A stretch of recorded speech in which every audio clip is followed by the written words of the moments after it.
Salut à tous, j'espère que vous allez bien. Bienvenue dans cette nouvelle vidéo qui, il est vrai, aujourd'hui s'adresse à des gens un peu comme moi qui souhaitent créer du contenu sur Internet, que ce soit face à une caméra, sur YouTube, du streaming, du podcast, bien évidemment, et qui n'ont pas un très gros budget, ou en tout cas un budget extensible à consacrer à un élément important, à savoir la captation du son. Et aujourd'hui, c'est de ça. Donc je vais vous parler avec ce kit qui m'a été envoyé par Sennheiser, une belle marque qui m'a effectivement envoyé ce produit et qui souhaite désormais, qui souhaite à travers de ce produit s'adresser à une cible grand public, par exemple de créateurs de contenu. Donc on va basculer parce que sachez que l'intégralité de cette vidéo va être captée, le son de la vidéo va être capté avec ce micro. Là actuellement je vous parle avec mon DJI mic que vous connaissez très bien sur la chaîne pour tous ceux qui me suivent, mais derrière il y a Adobe Audition qui tourne et c'est parti, on enchaîne donc avec le test de ce micro Sennheiser. Vous allez voir le nom.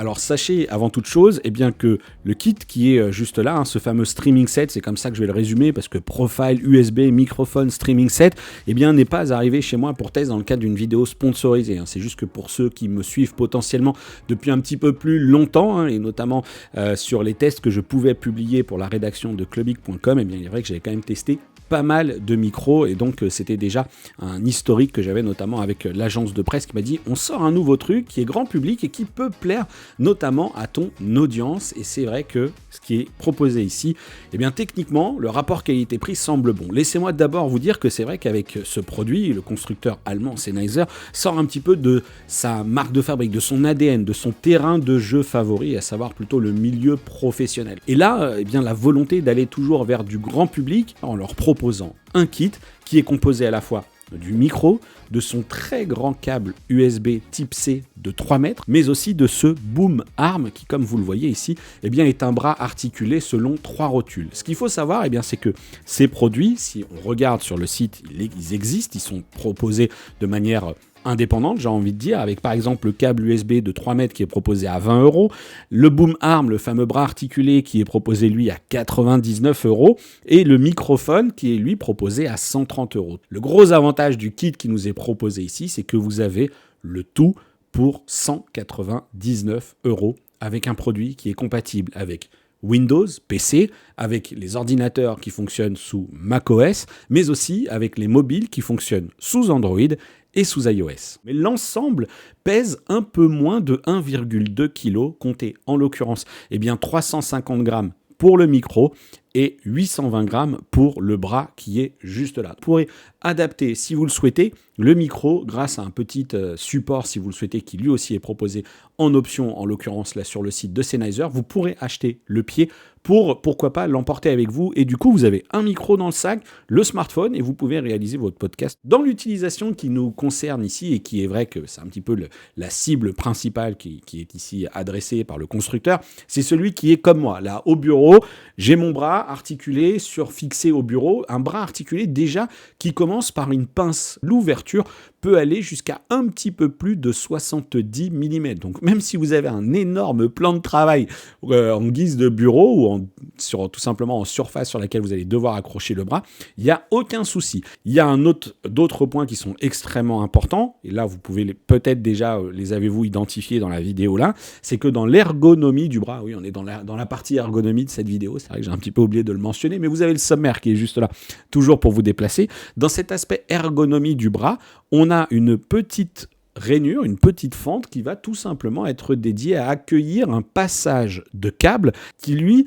est assez malin dans le sens où en fait on vient démonter des petits clips en plastique noir qui sont contraints à l'intérieur de cette rainure. Comprenez que pour passer le câble, on démonte ces petites accroches, on glisse le câble à l'intérieur et lorsqu'on les remonte dans la rainure, le câble est pincé tout simplement et ne peut plus sortir. En revanche, il peut toujours coulisser si jamais vous avez besoin de faire des petits ajustements tout simplement pour mieux orienter la tête du micro si vous le souhaitez.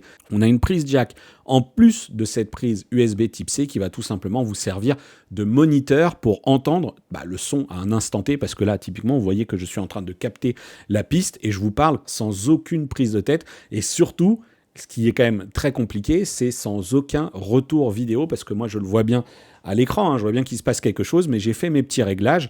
Et là, quand je vous parle en plus face caméra, je n'ai pas spécialement le nez sur ce qui se passe dans le micro. Et pourtant, celui-ci, et j'en viens désormais à l'ergonomie du micro, propose des choses très très intéressantes, à savoir que l'on a quand même trois molettes, une molette qui va servir au volume du retour casque, ça c'est pareil, assez classique aussi, une molette qui va servir, et là on rentre dans un truc assez intéressant, à piloter le ratio de volume entre ce que capte le micro et le son de Windows. Donc ça va vous permettre de manière dynamique de faire tout simplement une bascule entre je donne plus de priorité au volume qui est sur Windows ou je donne plus de priorité au volume à ce que capte le micro, et ça c'est quand même super important pour ne pas aller avoir à retoucher dans son interface d'OBS et quand votre chat vous dit ouais, on t'entend pas, t'es trop bas, etc. Bah déjà vous allez pouvoir le faire par rapport à cela, mais vous allez aussi pouvoir le faire évidemment par rapport à la molette de gain qui est présente sur le micro elle-même. Et cette molette de gain, là je vais vous monter volontairement le volume qui du coup va peut-être commencer, je parle un petit peu plus bas, il va peut-être commencer à saturer. Là je l'ai mis au maximum. Ok, je crois que je suis pas trop mal. Bref, cette molette, sachez qu'elle est aussi cerclée d'un anneau vert lumineux qui bascule au orange lorsque vraiment le son commence à taper un peu fort. Là où je prends des risques en vous faisant cette vidéo en temps réel, eh bien c'est aussi que je n'ai pas de filtre anti-pop comme il peut en exister, soit ces fameux filtres en mousse que l'on vient se positionner devant la bouche. Regardez, hop, je vais prendre mon autre micro qui lui est juste là et qui en est doté, voilà, de ce fameux filtre anti-pop. Ça c'est un truc que j'ai pris, ça coûte vraiment pas cher et ça peut sauver des enregistrements tout simplement lorsque, comme moi, on fait beaucoup de voix off, parce que c'est vrai que dans un cadre de stream ou ce genre de choses, on est un petit peu dans l'ambiance, on essaye de faire aussi un petit peu attention, mais lorsqu'on fait des voix off où en plus la priorité de la voix est d'autant plus importante parce qu'il y a derrière, il y a certes peut-être une musique d'habillage, etc., mais il faut vraiment faire super attention. Et donc là, ça a un point qui est important. Et vous avez bien vu que là, quand même, on est sur un micro, sur un kit à 199 € et on a déjà 3 molettes, une prise USB, une prise jack et on a en plus aussi évidemment un bouton qui permet tout simplement de muter le micro, tout simplement de le couper, ce qui là aussi va vous permettre de réagir très rapidement sans avoir à passer peut-être par des touches sous Windows pour couper ce qui se passe au micro, sauf si vous avez des outils comme Stream Deck, Touch Portal, etc. Vous avez un petit peu compris le genre. Depuis le début, vous devez commencer déjà à vous faire une idée sur la qualité du micro. Moi, je vais la découvrir au moment du montage, mais je pense d'ores et déjà, ce que je peux vous en dire, en tout cas sur les premiers tests que j'ai pu en faire, c'est que je pense que clairement, il va falloir faire un petit peu attention en fonction des attentes que vous allez en avoir, parce que on voit bien, comme je le disais, il n'y a pas de filtre anti-pop, il n'y a pas de mousse, qui est proposé aussi, et sachez surtout qu'on est là sur un micro dit cardioïde, c'est-à-dire que le diagramme de captation du micro est vraiment fait pour s'exprimer en face de lui. Alors si jamais vous parlez trop bas et que vous avez tendance dans votre diction à exagérer, ou en tout cas que vous savez que pour vous les plosives, ces fameux sons peu qu'on peut entendre dans le micro, c'est effectivement la prononciation qui peut poser problème. Voilà, je vous ai quand même placé 3 P pour que vous puissiez vous rendre compte si effectivement c'est quelque chose que le micro va bien gérer. Bien, si vous savez, et si avec l'expérience et les tests que vous allez mener, que justement le filtre peut manquer là-dessus, eh bien vous allez avoir tendance plutôt à vous désaxer, peut-être un petit peu plus haut, peut-être un petit peu sur les côtés. Attention, parce que le diagramme qui justement nous est communiqué, nous est partagé par le constructeur, moi je n'ai pas ce qu'il faut pour mesurer, je n'ai pas de sonde, je n'ai pas tout ça sur la partie audio, donc je vais me fier à ce que Sennheiser nous partage ici. On est sur un produit qui de base, le micro seul coûte 130 €, je vous l'ai dit. On est sur un diagramme cardioïde qui n'a pas vocation à être très large. Au contraire, le but c'est de vous capter vous et idéalement exclusivement vous. Donc on est idéalement placé sur l'axe du micro et puis ensuite on a à peu près une fenêtre de 30 degrés à gauche, 30 degrés à droite, et ensuite, au-delà, à partir de 60, ça va commencer à s'atténuer un petit peu, c'est-à-dire que le micro va aussi perdre un petit peu sur sa capacité à couvrir la plage de fréquence, et ensuite, tout simplement, lorsqu'on passe de l'autre côté, regardez, c'est simple, je vais commencer à parler de ce côté-là du micro, et vous devez bien voir vous devez bien entendre que ce que le micro capte est complètement différent. Alors il y a quelque chose qui est capté évidemment puisque le micro continue de fonctionner et que ma voix porte dans la pièce, mais la qualité audio devrait être grandement amoindri. Ça, c'est ce que j'ai pu aussi constater. C'est ce qui se constate. C'est ce qu'on constate dans tous les tests. Et petite parenthèse que j'ouvre et que je vais refermer très vite, sauf que ça reste pour moi quand même un défaut, c'est qu'on n'a aucune application qui est proposée avec ce micro. C'est du plug and play, que ce soit sur l'ordinateur ou sur le smartphone. Et ça, malheureusement, moi, sur le smartphone, il est vrai que j'aurais bien aimé avoir une petite appli mobile, quitte à être quelque chose que Sennheiser propose dans une formule payante, mais avoir quelque chose qui vraiment me permet de faire des cuts faciles, quelque chose de plus ergonomique qui, justement, me permet, clé en main, je branche mon micro, j'enregistre, je publie. Voilà, ça c'est un petit peu la condition idéale pour moi, notamment sur une situation de mobilité, mais n'hésitez pas à me dire ce que vous en pensez dans les commentaires, et si jamais justement vous avez quelques applications mobiles à recommander à la communauté, eh bien n'hésitez pas à le faire dans l'espace commentaire.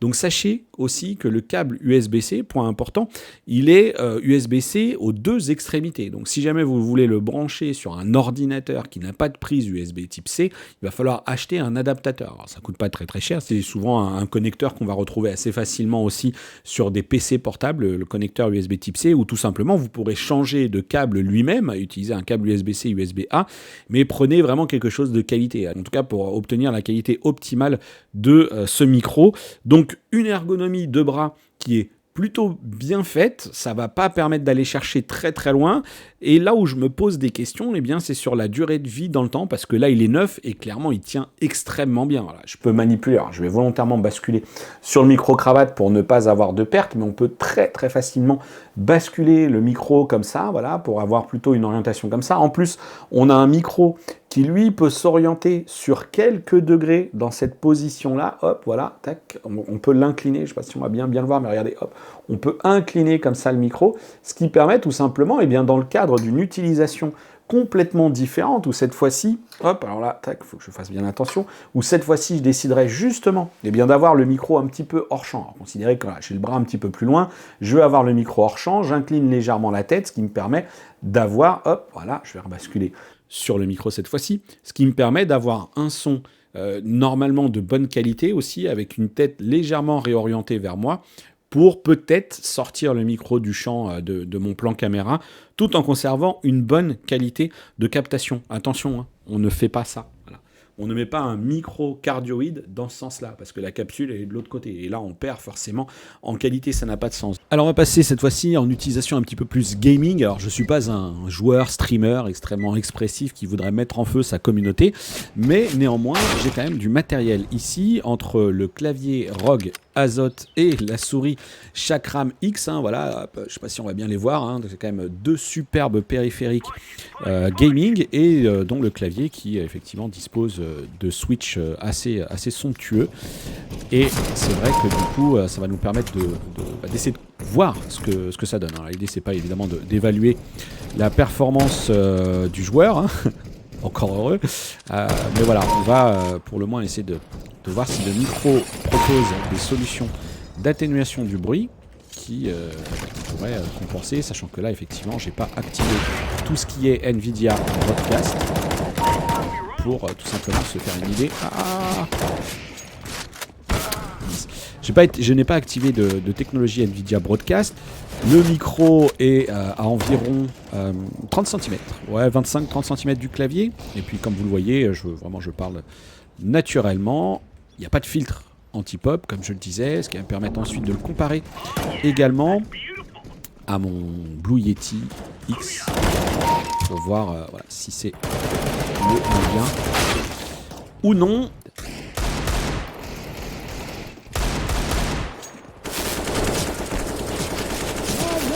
Viens, j'ai plus de balles, viens. Allez, viens. Voilà. Ça, c'est bien quand ça se passe comme ça. Cette fois-ci, eh bien, on va reproduire le test avec toujours le micro Sennheiser couplé à la technologie Nvidia Broadcast. Déjà, c'est un tort. Si vous êtes joueur sur carte graphique Nvidia, il faut absolument utiliser cette technologie Nvidia Broadcast si vous faites du stream ou de l'enregistrement de voix, parce que c'est redoutable. Hein, de la manière dont ça annule les bruits ambiants, vous devez bien l'entendre volontairement. Je presse les touches sauvagement, et vous devez entendre qu'effectivement la captation est quand même différente. L'atténuation du bruit est bien là.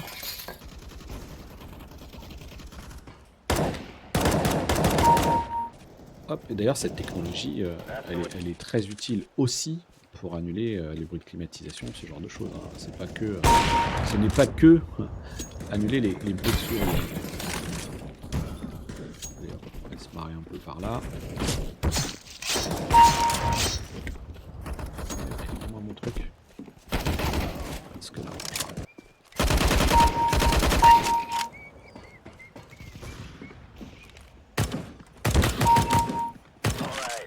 Bon.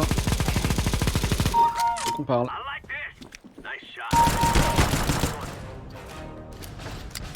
Est-ce que vous entendez le clac-clac ou pas?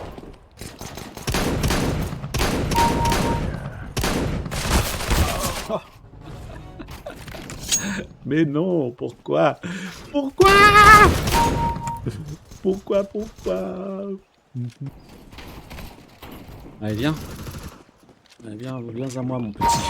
Voilà. Allez, on va basculer sur le Yeti X, parce que c'est bien beau de jouer, mais faut quand même tester du micro. Allez, je reprends une partie en cours, pour cette fois-ci bien faire la différence. Avec le Yeti X, voir bien ce qu'il en est, tout simplement. Yeti X dans sa version de base. Sachez que moi, j'utilise couplé à un filtre anti-pop. Et par ailleurs, aussi, parfois, la technologie NVIDIA Broadcast. Dans l'ensemble, je pense que quand même, ce Sennheiser Profile est pas mal. Je peux vous le dire parce que, de ce que j'ai pu en entendre dans les différents tests, j'ai commencé le montage également. Et ça m'a pas déçu, ça m'a clairement pas déçu du tout. On est quand même sur un kit plutôt bien positionné en matière de tarifs. Donc c'est quand même quelque chose d'intéressant.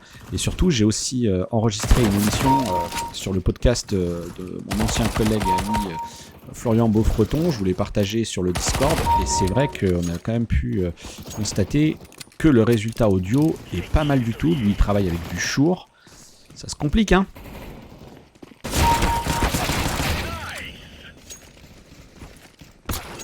Allez, non, redonne-moi de la vie.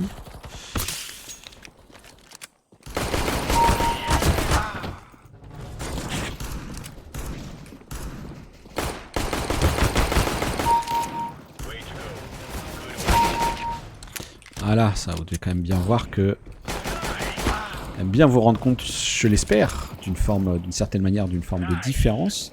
Je vous l'ai dit au début, la polyvalence de ce micro fait indiscutablement partie de ses points forts. Alors attention, pas la polyvalence comme vous pourriez l'entendre et comparer à d'autres modèles qui vont vous proposer des schémas, enfin des utilisations, des diagrammes plutôt bidirectionnels, c'est-à-dire que vous allez pouvoir positionner le micro au centre d'une table et puis faire une interview à deux. Vous allez avoir des micros aussi qui sont omnidirectionnels. Là, on est vraiment sur un diagramme cardioïde, donc c'est fait pour du solo. Néanmoins, on peut y envisager tout simplement la polyvalence sous l'angle, je peux l'utiliser avec mon PC sous Windows, avec mon ordinateur sous macOS, avec mon iPhone sous iOS, avec mes tablettes aussi, naturellement, qu'elles soient sous iOS, mais aussi sous Android et mes smartphones Android. Et c'est là que justement, maintenant, je vais déclencher l'enregistrement sur mon smartphone. J'utilise volontairement l'application de base, hein, j'ai absolument rien de particulier ici, c'est l'application Android de base. J'ai eu un petit pop-up sur mon téléphone qui me dit c'est le micro externe qui va être utilisé,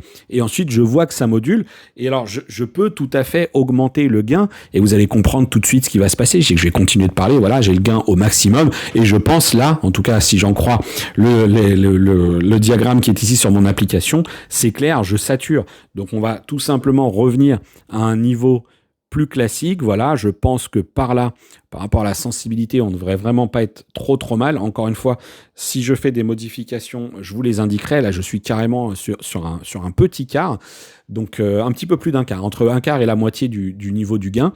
Donc clairement, là, je pense qu'on devrait être sur une solution qui va faire le job aussi sur mobile, sur tablette, et c'est là que je vous parle de cette fameuse polyvalence qui est intéressante et qui, du coup, devient un point positif au regard du prix de cet ensemble. Voilà, cette vidéo est terminée et le micro est masqué parce que vous voyez, mes vidéos, c'est vrai qu'elles sont souvent longues. Vous l'aurez compris, j'arrive pas à me résoudre à vous faire des petites vidéos de 4, 5, 7 minutes sur des produits pour lesquels je sais que vous allez... c'est vous qui allez les acheter. Moi, j'ai la chance de les recevoir en test et du coup, j'ai envie de vous livrer à chaque fois les verdicts les plus détaillés, entre guillemets, ou en tout cas une analyse qui, je l'espère, vous plaît, vous permet peut-être de vous projeter dans un achat ou non, et puis de réagir aussi en commentaire. Peut-être que vous avez des modèles, des alternatives à proposer. Moi, c'est, comme je l'ai dit, j'utilise le Yeti X depuis longtemps, et puis surtout, j'utilise ça aussi, là, hein, ce truc-là, dont du coup, je tenais aussi à vous parler dans cette vidéo. C'est un petit produit que je me suis acheté. Donc, sa référence, c'est Moman RF13. Ça coûte une trentaine d'euros sur une célèbre boutique de vente en ligne. Je vous ajouterai un lien, allez, un lien d'affiliation si jamais vous souhaitez soutenir la chaîne. Et si jamais vous faites de la voix off, ça peut être intéressant d'investir là-dedans, comme d'investir dans un filtre anti-pop, hein, puisque effectivement, c'est ce qui m'emmène un petit peu à ma conclusion, hein, les points forts, les points faibles, etc. J'ai pu maintenant faire le montage et je me suis quand même rendu compte qu'effectivement, même en essayant de faire un petit peu attention, même en essayant, alors que je multiplie justement ce genre d'exercice, voilà, je me suis aussi de temps en temps fait avoir par cet effet pop. Donc le filtre, c'est aussi pour ça, mais c'est propre à ma diction peut-être aussi. Le filtre peut vous sauver là-dessus si l'enregistrement doit être de qualité. Dans les points positifs quand même, c'est le rapport qualité-prix. On a vu que par rapport effectivement à mon Yeti X, qui était un produit quand il a été lancé bien plus cher que ce qu'il est maintenant, et bien quand même ça fait la blague. Et moi, dans les points faibles, moi ce que je regrette clairement, malgré la bonne ergonomie du produit, c'est l'absence du filtre et surtout l'absence d'application. Je veux dire, Sennheiser, c'est Sennheiser, ils auraient pu quand même nous proposer un logiciel. Moi j'ai utilisé tout du long Adobe Audition, mais que ce soit sur mobile ou sur PC, c'est vrai qu'on aurait pu avoir un petit truc en formule gratuite. Alors vous pourrez aller basculer vers Audacity, etc. Encore une fois, réagissez, suggérez des choses dans les commentaires. Voilà, donc dans l'ensemble, un bon produit quand même à 5,99 €. Je trouve que le rapport qualité-prix est intéressant. Évidemment, il existe des choses bien moins chères, mais n'oubliez pas que vraiment, des fois, les qualités de fabrication, finalement, c'est surtout décevant, alors que là, voilà, en tout cas, pour un produit en l'état neuf, parce que comme je l'indiquais en synthé dans la vidéo, les rotules ici, pour l'instant, tiennent très bien, mais par rapport à d'autres bras où on a des vis qui permettent de rattraper, entre guillemets, une forme de jeu qui pourrait s'installer au fil du temps, là, il n'y a rien. Donc, il va falloir voir comment ça vieillit, et ça, en l'état, j'ai tapé dans le bras, et ça, en l'état, pour l'instant, je suis bien incapable de vous dire ce qu'il en est. Voilà tout ce que j'avais à vous dire sur ce micro Sennheiser, ce kit même, devrais-je dire. Merci à l'agence de presse qui me l'a envoyé pour test et aux équipes évidemment de Sennheiser. Bien évidemment, encore une fois, je le redis, il ne s'agissait pas d'un test sponsorisé, mais d'un test certes un peu long pour vous livrer toutes les informations, et j'espère que ça vous a plu. Et justement, manifestez-vous, dites-moi ce que vous en avez pensé dans l'espace commentaire sur le micro lui-même, proposez peut-être des alternatives, etc. N'hésitez pas aussi à vous exprimer sur ce que vous avez pensé de la vidéo, tout simplement. Le petit pouce qui va bien, qui motive, si elle vous a plu, évidemment. Et puis aussi, n'hésitez pas à nous retrouver sur le groupe de discussion Discord, le lien est dans la description, et puis les réseaux sociaux aussi, pour échanger plus directement avec moi, Twitter, Instagram, bref, vous connaissez toute la manipulation. Vous pouvez aussi me remercier pour le travail en participant à cette fameuse cagnotte Litchi qui est encore ouverte, qui a été lancée à l'initiative d'abonnés, donc elle est toujours ouverte au moment où j'enregistre cette vidéo, et si jamais elle est fermée, vous avez les fameux merci, les super thanks, pour lesquels vous pouvez faire des petites donations, si vous le souhaitez, et soutenir ainsi le travail. Voilà, vous connaissez, à force. Allez, je vous dis à bientôt pour une prochaine vidéo, et d'ici là, portez-vous bien, ciao.